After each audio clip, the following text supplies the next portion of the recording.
everyone. My name's Neomi, Shah. I'm the Assistant Vice Chair of Medicine and Professor of Medicine at the Icahn School of Medicine at Mount Sinai in New York City.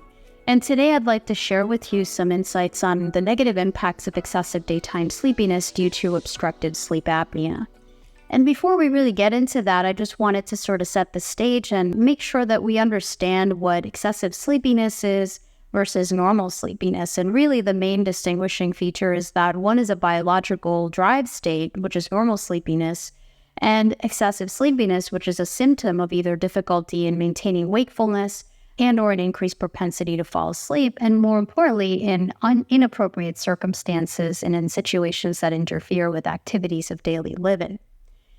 And we know that excessive daytime sleepiness is quite common in obstructive sleep apnea, and it is actually quite prevalent even in individuals that use PAP therapy, as shown in this slide here, with 4 hours in red, 5 hours in blue, 6 hours in gray, and even the orange, which is 7 hours of CPAP use. There's still prevalent excessive daytime sleepiness.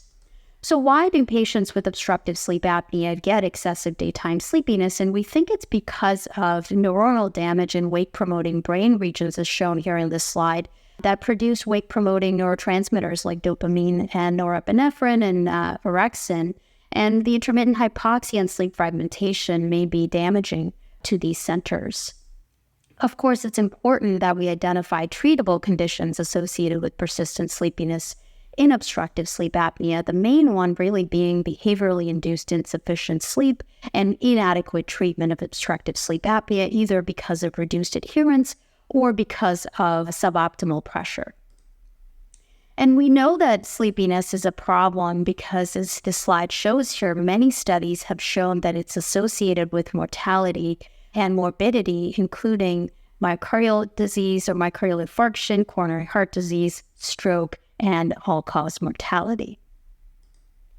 We're becoming increasingly interested in the sleepy phenotype, which is work done by Diego Mazzotti here, shown in the different phenotypes you see. And the one that I'd like to point out is the one that's the column in bright red, which is excessively sleepy patients or phenotype of OSA, which clearly is associated with increased hazard ratios for new incident CHD, for new incident CVD, and new incident heart failure.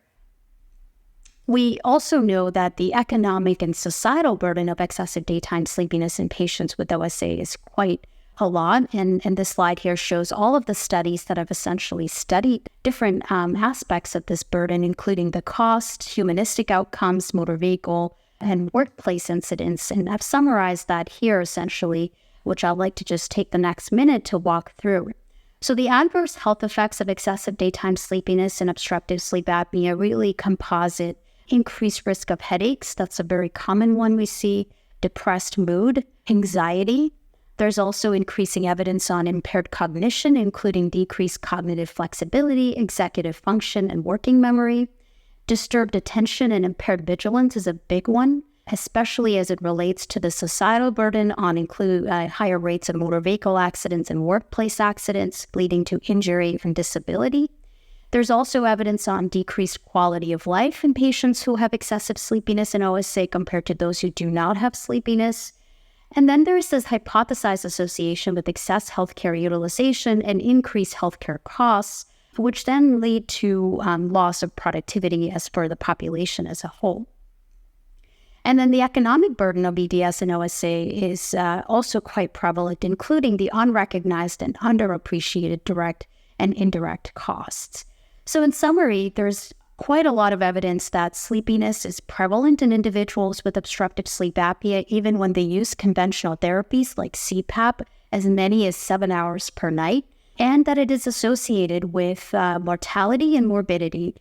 And there is increasing interest in subphenotyping OSA patients and with a focus on the sleepy phenotype, because we believe that that patient population is at the highest risk of cardiovascular morbidity and mortality. And then, of course, all of the overall burden that I've described in the last two slides on the society as a whole, which really makes us, an important focus for treatment and research on how we can best address sleepiness in obstructive sleep apnea. Thank you very much for your time and attention.